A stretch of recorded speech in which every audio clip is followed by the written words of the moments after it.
Salut à toi, bienvenue dans cette vidéo dans laquelle on va bosser avec une étude de fonction qui contient de l'exponentielle comme tu peux le voir. C'est un exercice qui traite d'une fonction paramétrée, donc déjà je sais que cette notion-là, elle est un peu compliquée parfois pour les élèves en terminale.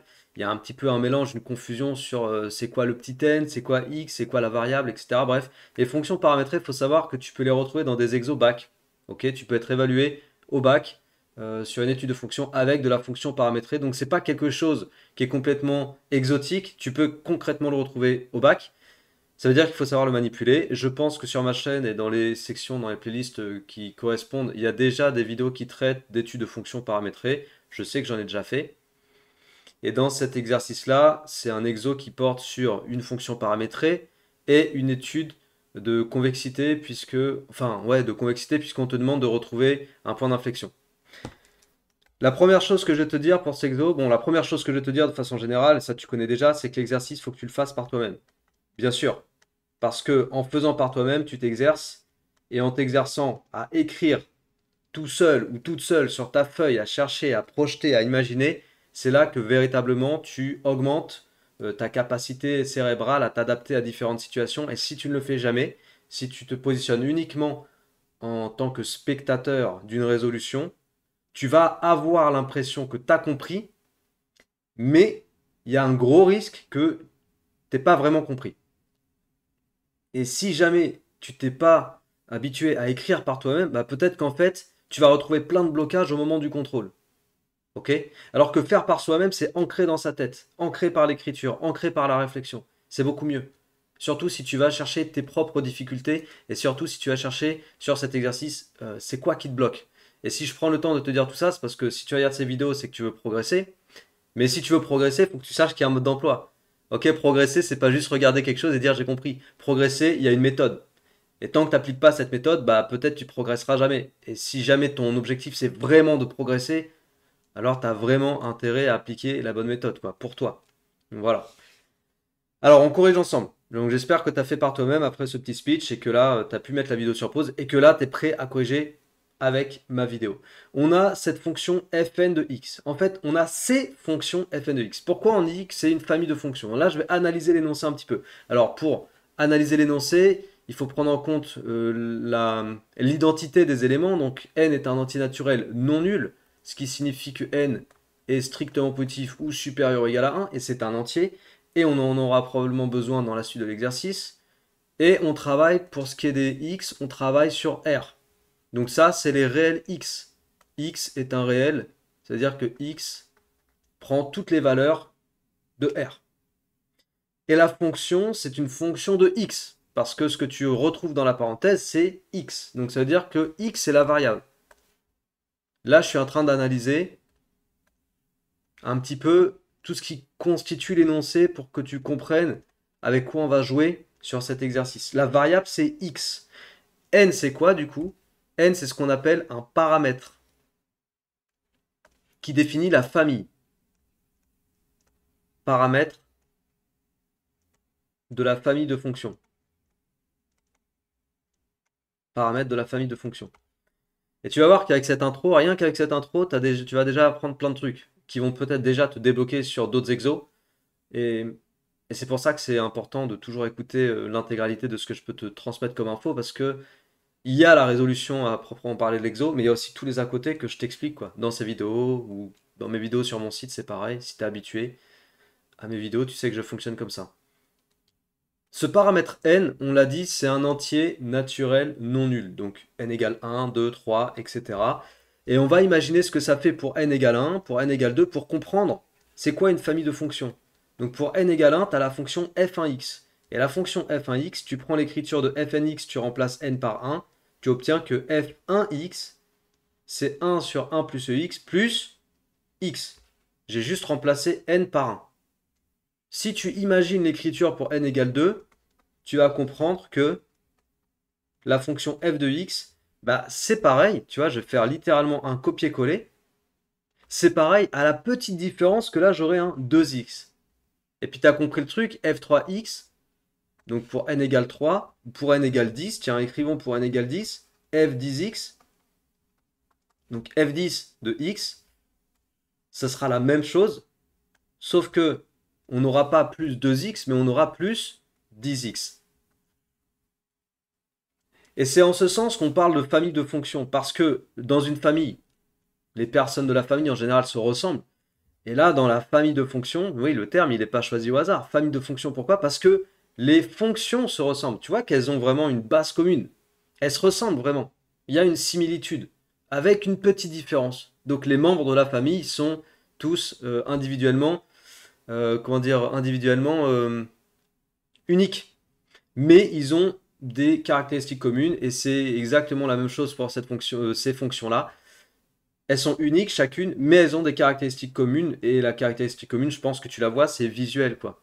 Tu vois bien qu'à chaque fois, on a ce terme-là, plus quelque chose soit x. Bon, bah, ce qui est contenu exactement dans la forme générale de l'écriture des fonctions en fonction de n. Rien que là, on voit en fait que ça définit une famille de fonctions. Mais si tu comprenais pas le terme famille, bah, je te l'ai expliqué en prenant des exemples pour t'illustrer qu'on a plein de fonctions, f1x, f2x, f3x. On n'aura pas f2,5x.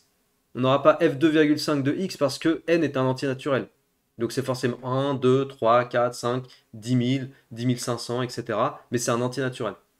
Et donc pour toutes les valeurs de n, on définit plein de fonctions qui ont une forme commune, donc elles sont d'une même famille. Ok? Si elles sont d'une même famille, elles ont des caractéristiques communes.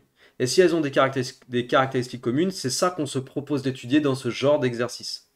Et entre autres choses, on va démontrer que toutes les fonctions, quelles que soient n, sont strictement croissantes. Et deuxième chose, c'est la question C, on va démontrer que toutes admettent un unique point d'inflexion, noté A, et on demandera les coordonnées de A. C'est ça le but de l'exercice. Pour faire la B et la C, il nous faut connaître l'expression de la dérivée première et l'expression de la dérivée seconde, quel que soit n. Donc on va y aller pour la question A. Je reprends la fonction ici. Donc question A, je reprends la fonction fnx égale 1 sur 1 plus ex plus nx. Et puis je vais chercher la dérivée première, donc f'. La dérivée première, je dérive par rapport à x. La variable, c'est x, c'est pas n. Donc là, je pense que tu as compris que cette confusion, il ne faut plus la voir. X, c'est notre variable, n, ça définit juste le rang de la fonction dont on parle. La dérivée de nx, le deuxième terme dans la somme, là, nx, la dérivée, ça va faire n. Ok, c'est comme si tu avais la dérivée de 10x, la dérivée, ça fait 10, la dérivée de 5x, ça fait 5, etc. Donc la dérivée de nx, c'est n. Et puis pour le premier terme, tu as une forme u sur v, 1 sur u, pardon. La dérivée de 1 sur u, c'est moins u' sur u carré. Donc je vais aller vite sur la dérivée. Moins u' moins ex, voilà, sur u carré, donc sur 1 plus ex au carré. Et donc plus n. Ça, c'est ta dérivée première. Maintenant, la dérivée seconde, c'est-à-dire la dérivée de la dérivée. Ce terme-là, plus n, c'est une constante. Je t'ai dit, n, c'est pas la variable, c'est le paramètre. Donc la dérivée de n, ça fait 0. C'est un terme constant, sa dérivée est nulle.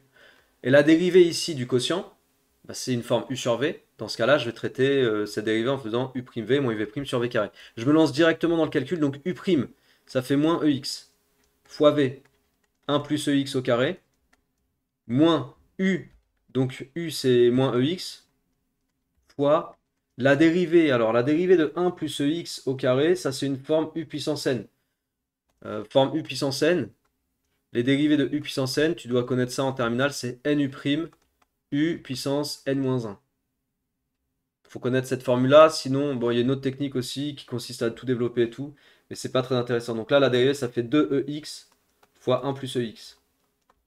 Tu peux le faire, toi, sur ton brouillon, si tu veux. Moi, j'écris directement 2ex fois 1 plus ex, et le tout sur 1 plus ex au carré.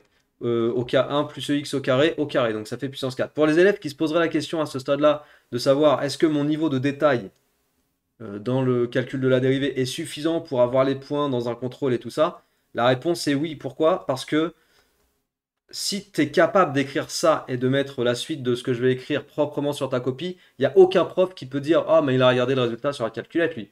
Non, il y a suffisamment de détails ici en vérité. C'est juste qu'il y a des étapes que j'écris pas parce qu'elles sont inutiles et elles sont pas de niveau terminal. Elles sont plutôt de niveau première ou même seconde éventuellement. Mais les étapes les plus utiles, je vais les écrire là par exemple, étape utile. Je vais prendre le surligneur et je vais surligner le facteur commun qui apparaît au numérateur. Tu vois? Alors attention, t'as vu ici j'ai surligné EX mais j'ai pas pris le moins. Si j'avais voulu le prendre, je l'aurais fait. Si je ne l'ai pas fait, c'est que je le fais pas, tu vois. C'est fait exprès. De la même façon qu'ici, j'ai pris EX comme facteur commun sans inclure le moins 1. C'est un moins 1 en fait. Un moins devant un nombre, c'est un fois moins 1. C'est un facteur moins 1. Donc attention, on va les retrouver après. Et tu te retrouves avec EX fois 1 plus EX en facteur commun. Donc dans la parenthèse, dans le crochet, qu'est-ce qui me reste? Moins 1 plus EX, parce que 1 plus EX, ça a été puissance 2. Donc si je l'ai pris une fois, il me le reste puissance 1. Donc moins 1 plus EX, moins, parenthèse, 1 plus EX,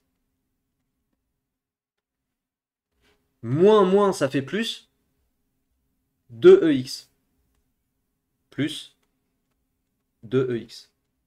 Souvent, je sais que les élèves galèrent sur le calcul littéral, sur développement d'une expression, factorisation, et ça, c'est des lacunes. Tu vois, quand on parle des lacunes sur la chaîne, quand j'explique que telle lacune peut amener telle confusion, tel blocage, tel truc, etc., bah c'est réel en fait. Et moi, ça, je l'observe beaucoup avec les élèves que j'accompagne.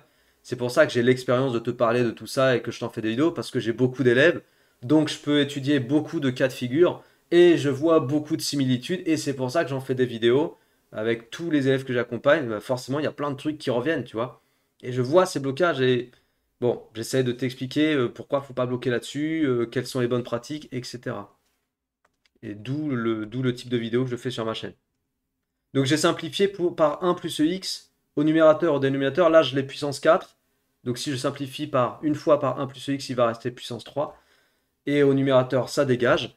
Et dans le crochet, je vais simplifier, tu vois, j'ai moins 1 moins EX plus 2EX. Le tout sur 1 plus EX puissance 3. Et oui, je le rappelle pas aussi, mais bien sûr, comme d'habitude, si tu penses, tu vois, je te disais avant, juste avant là, oui, je fais beaucoup de vidéos pour montrer les confusions, les blocages, les lacunes. Et si tu trouves que ces vidéos sont utiles, ah bah je t'invite à t'abonner. Tu peux me le dire aussi en commentaire. Si ce que je suis en train de te montrer, ça te sert, ça t'aide beaucoup, bah dis-le moi en commentaire, ça fait toujours plaisir. Mais surtout, abonne-toi, partage, diffuse autour de toi, parle de cette chaîne à tes camarades, sur ton groupe de classe. Vraiment diffuse autour de toi l'information qu'il y a cette chaîne qui existe où on fait des maths, de la physique-chimie, on parle de motivation, de discipline et de bien d'autres choses. Parce que si on peut faire grandir cette chaîne, bah, c'est super, c'est génial, c'est une belle aventure. Et si on peut aider à monter le niveau général en maths, en physique-chimie, en première, en terminale, bah let's go, quoi, faisons-le ensemble. Alors merci d'avance de t'abonner, de partager, diffuser autour de toi. J'ai l'expression de la fonction dérivée seconde, en même temps que je te parlais, je l'ai mis en évidence. Non, j'ai encadré alors que c'était pas encore la peine. C'était pas encore possible parce qu'on n'est pas au bout. On va simplifier ici dans la parenthèse. 2EX moins EX, ça fait EX. Et voilà l'écriture de notre dérivée seconde. Ok? Voilà. Donc on a la dérivée première et la dérivée seconde. On va travailler avec ces deux fonctions sur les questions B et C. Question B, déduire que la fonction fn est strictement croissante. Et tu vas voir que la technique qu'on va utiliser ici, elle est bien. En tout cas, la façon dont je vais te le montrer, moi j'aime bien. Et je trouve que... Bah tu vas voir. Tu vas voir. Pour démontrer que la fonction est strictement croissante, il faut démontrer quoi? Déjà. Donc la dérivée, c'est en lien avec la dérivée. Si la fonction fn est strictement croissante sur R, c'est équivalent à dire que notre fonction f'n est strictement positive sur R. Ok? Donc si tu veux montrer la stricte croissance de la fonction, tu montres que la fonction dérivée est strictement positive. C'est une étude de signe. La fonction dérivée, je rappelle que c'est moins EX sur 1 plus EX au carré plus N. Les élèves qui vont vouloir tout de suite faire un tableau de signes à ce stade-là, de la résolution. Donc là, ça fait partie, tu as vu des choses que je te dis, que j'observe chez beaucoup d'élèves sur ce genre de technique-là et de situation. Et je te le dis tout de suite, si tu pars direct sur un tableau de signes, tu n'es pas dans la bonne méthode. Tu veux enclencher un mécanisme et un automatisme qui n'est pas adapté ici. Parce que ton expression, elle n'est pas adaptée pour étudier son signe. Pourquoi? Parce que tu n'as pas un facteur, un produit avec des quotients. Tu n'as pas uniquement des fois et des divisions, grosso modo. Là, j'ai une somme. Cette expression, c'est une somme. Donc, tu ne peux pas étudier comme ça de façon directe, sauf cas de figure particulier, mais tu ne peux pas étudier de façon directe le signe d'une somme. Et quand je dis sauf cas de figure particulier, bah, c'est par exemple si tu as exponentielle x plus 5, là tu dis directement EX, je sais que c'est strictement positif, j'ajoute 5, bon bah j'obtiens un truc strictement positif. Tu vois, dans ce cas-là, oui, je peux étudier le signe directement. J'ai pas besoin d'en faire des tonnes. Mais ici, c'est pas le cas, parce que là, tu as un nombre négatif. Ok? Pourquoi c'est négatif? Bah parce que EX est positif, donc moins EX est négatif. Le carré au dénominateur, c'est positif. Donc négatif sur positif, ça fait négatif. T'as capté? Donc ça veut dire que j'ai un nombre négatif plus un nombre positif. Là, tu as un cas de figure particulier. Quand tu as un négatif plus un positif, tu peux pas déduire le signe comme ça directement. Faut aller plus dans le détail.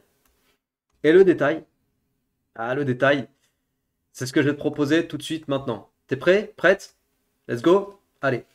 Exponentielle x, c'est inférieur. Moi, j'ai envie de le faire comme ça. Après, il y a peut-être d'autres méthodes, mais moi, j'aime bien cette méthode. Exponentielle x, c'est inférieur à 1 plus exponentielle x. Logique ou pas?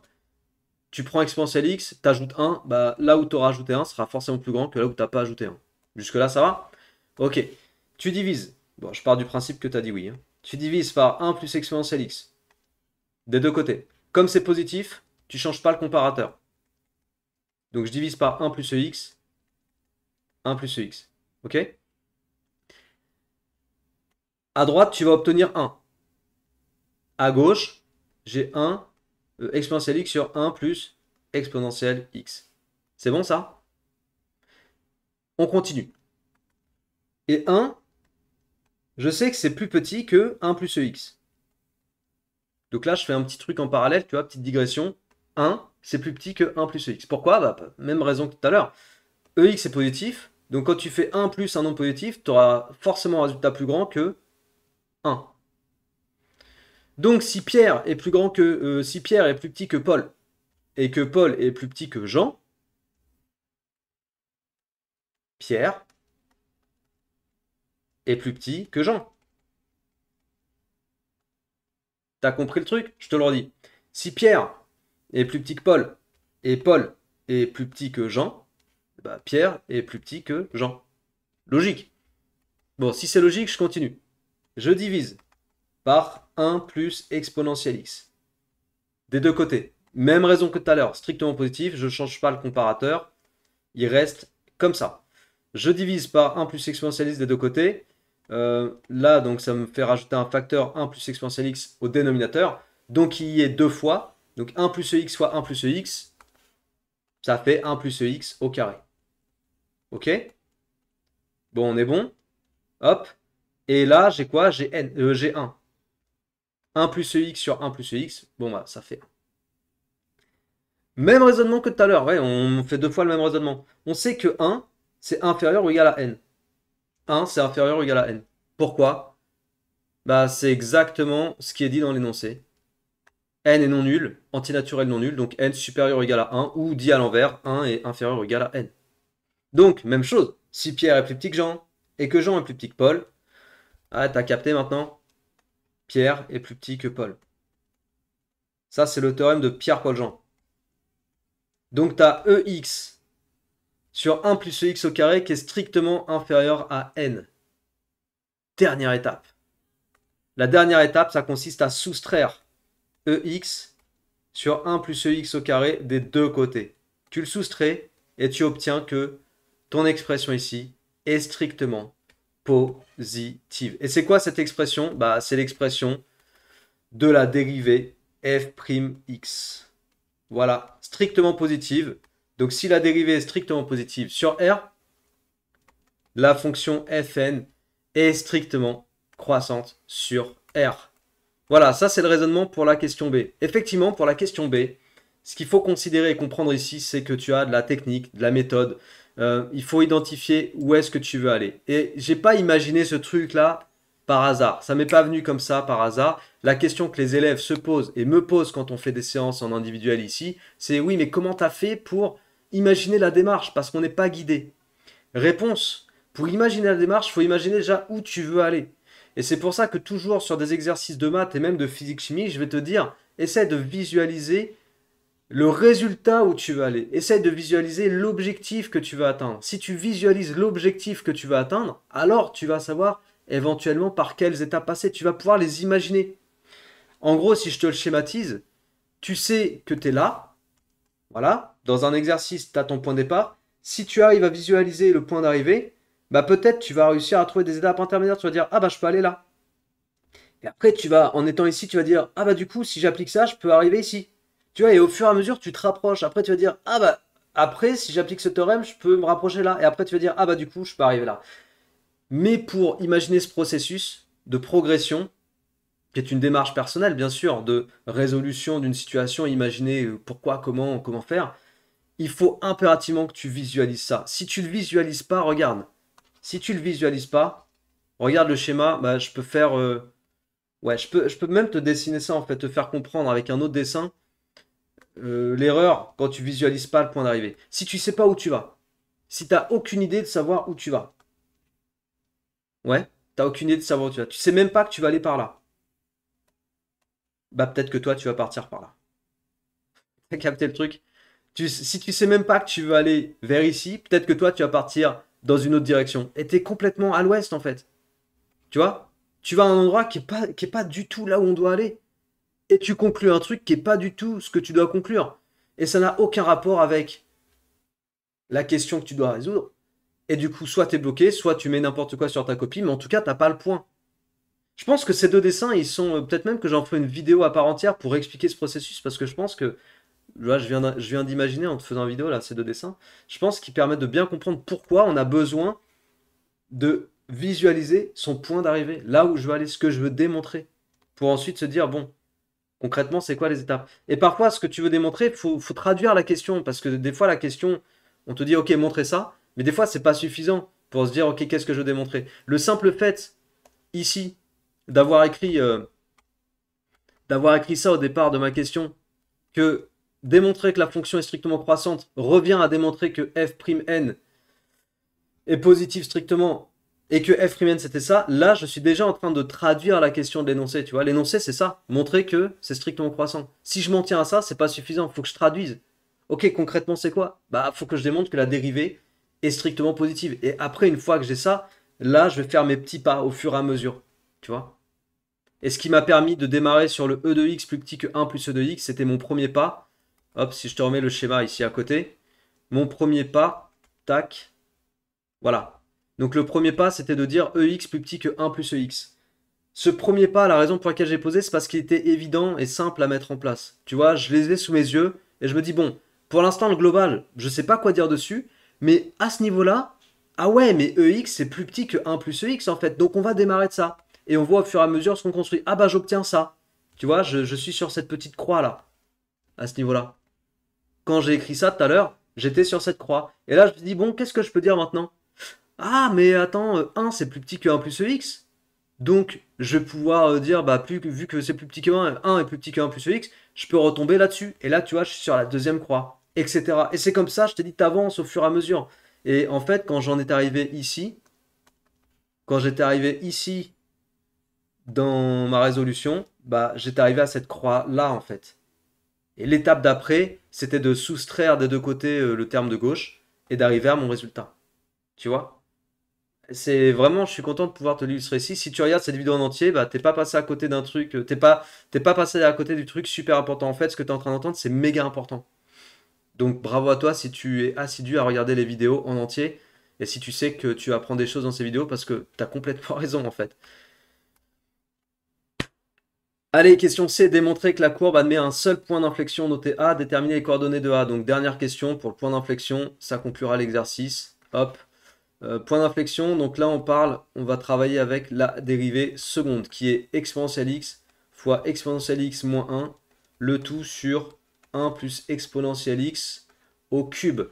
Tu sais que pour les points d'inflexion, il faut que la dérivée seconde s'annule et change de signe. Donc en gros ici, c'est complètement adapté d'aller faire une étude de signe complète. Étude de signe. Il se trouve que dans l'étude de signe, ça va être très rapide parce que exponentielle x est strictement positif, parce que 1 plus exponentielle x au cube est strictement positif aussi, et donc le signe de f seconde dépend du signe de EX moins 1. Le signe de F seconde dépend. En fait, c'est F seconde tout court, il n'y a plus de N dans F seconde. Dépend du signe de EX moins 1. Le signe de F seconde dépend du signe de EX moins 1. Ok? Donc la dérivée seconde, quelle que soit N, elle vaut ça. Et le signe de EX-1, bah, tu peux le faire ici avec une petite résolution d'inéquation. Quand est-ce que c'est positif? C'est positif quand EX est plus grand que 1. 1, c'est quoi? C'est E de 0. Donc quand EX est plus grand que E de 0, donc quand X est plus grand que 0. Donc tableau de signes qui va avec. Hop, on est sur R. Moins 1 plus 1. Le signe de EX-1, on vient de le dire. Quand EX est positif, je vais te mettre un peu de couleur. Quand EX est positif, c'est-à-dire quand je suis là, EX-1 est positif, donc là je mets un plus. Et de l'autre côté, bah forcément c'est négatif, à contrario, et ça s'annule en 0. Ça veut dire que la dérivée seconde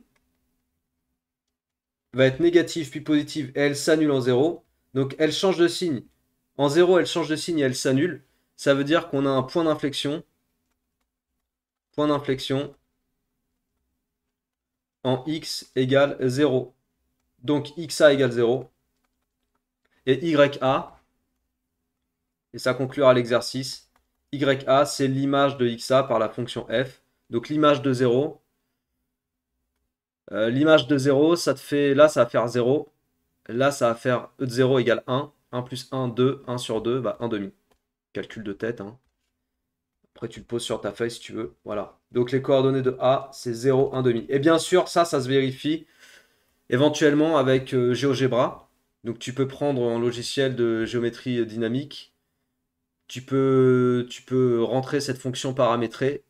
Ou tu peux rentrer plusieurs fonctions, f1x, f2x, f3x, f4x, et vérifier que toutes admettent un point d'inflexion de coordonnées 0, 1 demi. Ça peut se faire sans aucun problème. Encore une fois, avec GeoGebra, tu le feras sans souci. Voilà, j'espère que cette vidéo t'a plu, que cet exercice résolu t'a permis de comprendre des choses. On a dit des choses méga importantes au niveau de la façon de raisonner sur certaines questions, notamment pour la question B. Et bah, si tu peux mettre ça en application, crois-moi bien que tu vas avoir des outils vraiment efficaces pour progresser. Et je crois que c'est de ça dont tu as besoin si tu traînes sur ma chaîne. Encore une fois, si cette vidéo t'a plu, eh bien, partage, diffuse. N'oublie pas de t'abonner à cette chaîne pour apporter de la force, de la visibilité. Tu peux mettre tes commentaires aussi si l'exo t'a plu, ça fera toujours plaisir à lire.